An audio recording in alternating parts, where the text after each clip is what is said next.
Welcome back to Brands Hatch after the final Bennetts British Superbike Championship race of the 2023 season. And it was a blockbuster all the way to the finish as Kyle Ryde finished third for Lamy OMG Racing Yamaha. Kyle, incredible race. You led, you were second, you were third. The positions kept changing. The championship lead changed 8 times during that race. Talk us through it from your perspective. Yeah, after the first race this afternoon, where we went on the hard tyre, and the pace was pretty similar, not just as fast, but I struggled in a few areas, especially on the last couple of laps. I didn't have any chance of fighting with the two guys in front, so we went with the same tyre as what they did, and yeah, I had great pace from the off. I was a bit worried about the cold tearing. I think everyone was all weekend, but strangely, it managed to hold up both 20-lap races. But yeah, I got to the front. I did some great lap times. Couldn't shake them off. I think Glenn tried his hardest to stay with me, and he did a great sector 2 and managed to pass me down the back straight. And yeah, that's when things got a lot interesting. But yeah, most enjoyable race I've ever been in for sure. I just said to Glenn a minute ago, coming over the line with 1 lap to go, I was just thinking in my head what Whittam was saying on the Eurosport channel. So probably should have been focusing on what I was riding. But yeah, great season, great race, and just credit to the two boys in front of me.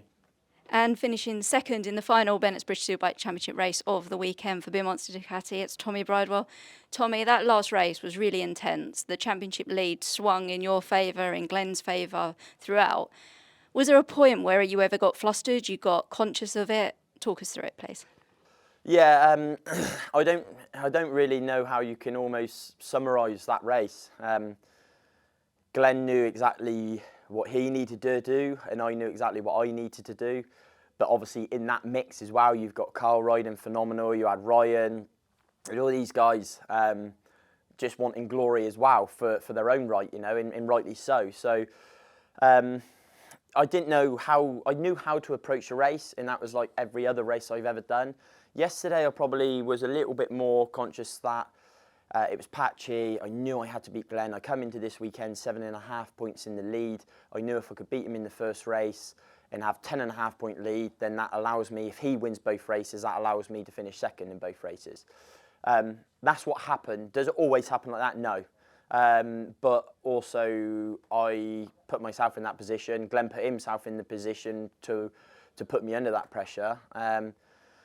And in that race, I guess, yeah, like I said, I don't really even know how to summarise it, because I started the race, felt good, sat behind Carl, he set a phenomenal pace. I sat there comfortable because I thought, you know, I'm not going to make the race messy, I'm not going to slow it down, because all that does is bring more people into the race. So I sat behind Carl thinking, right, we're doing 25, mid-25s, lowish 25s, and I thought, well, that's a fast pace. I could see on my pit board, I could see on Glenn's pit board P6 and I was P2, and I thought, you know, that's good, ideal. And then it was Glenn P3, and then he lunged at me, run me a bit wide, obviously, you know, fair move, run me a bit wide, and then I lost position to him and obviously Ryan Vickers. So then I was behind Glenn, probably put me under a bit more stress, because then Cole was the guy that Glenn needed, in truth. Cole was the pin in the whole championship, in all honesty. Glenn knew exactly that he needed to get past Cole, but he needed to keep him in the middle. So honestly, I just said to Carl then, he probably went a lap too early, because it gave me a lap and a half to summarise how I was going to get past Carl, and that's all I needed to do. I knew there was 2 places I could pass Carl, and that was either down the back straight, use the engine of the Ducati V4R, or in the turn 2, I got I was really strong in and around turn 1, so was Carl.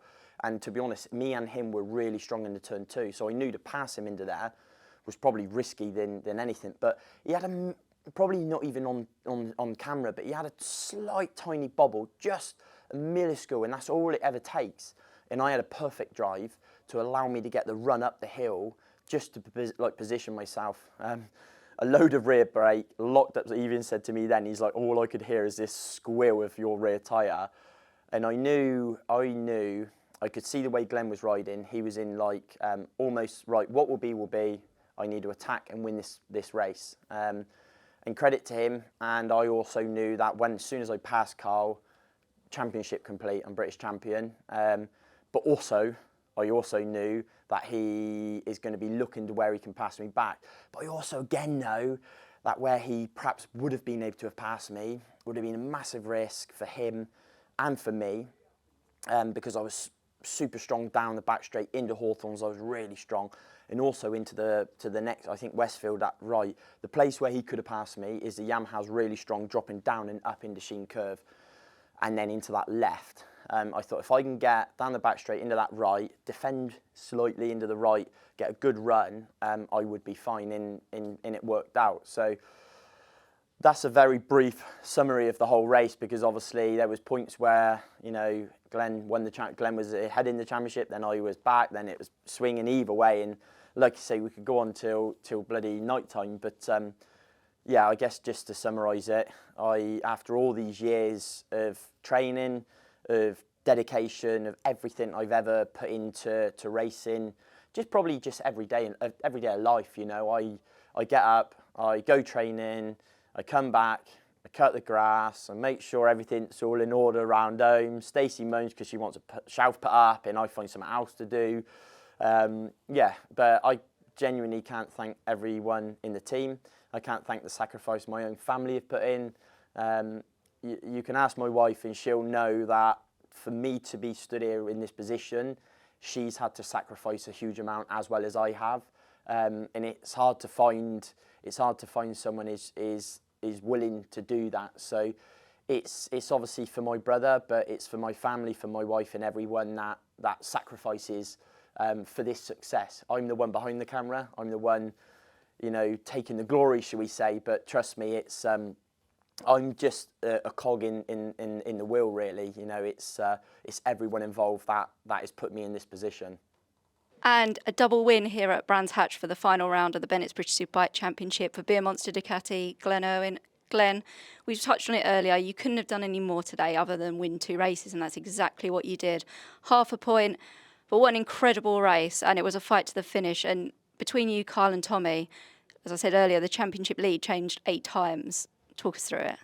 Yeah, one of BSB's probably best races. Due to the nature, it being the final race of the year.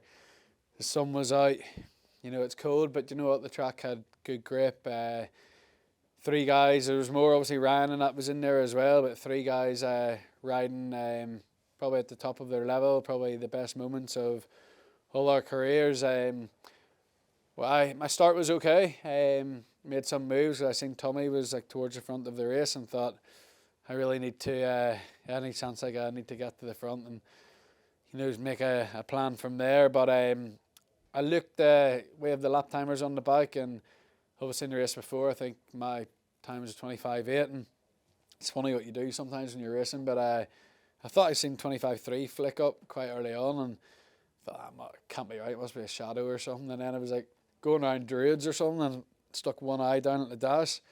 You do it in the weirdest of places, fully leaned over, and I was like, oh my God, 25.3. So I knew the pace was fast, like Carl said.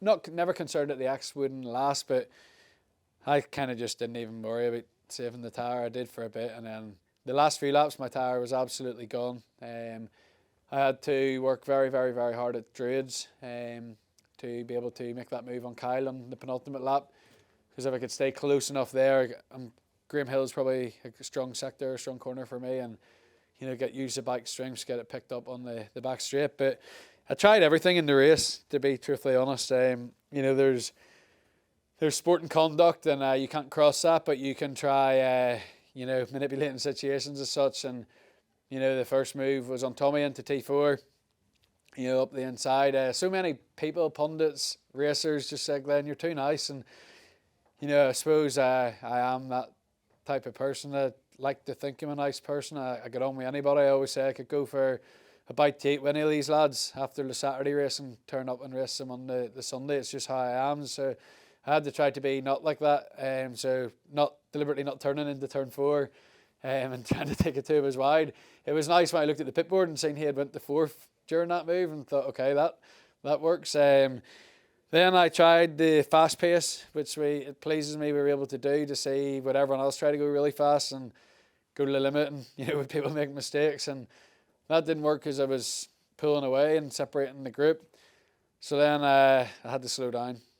Turn 1, it was probably not a good idea to look over my shoulder when I was leaned over on the superbike because I nearly high-sided it.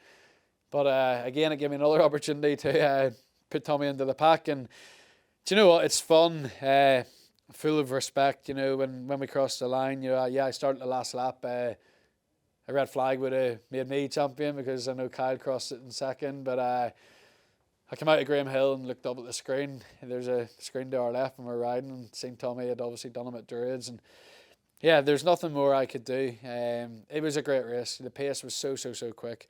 You know, his reaction after, it's nice when other riders like tip the hat to you as such. You know, I think he knew I was trying everything, and that's all you can ask for. It's all I can ask of myself. It's all the team can ask of you, and I guess for the fans as well, it's all they can ask. They want us to go and do everything possible to put on the best possible event, show, whatever you want to call it. You know, to us, this isn't a show as a rider. This is life, and you know, today was my day, but the season wasn't my season, and yeah.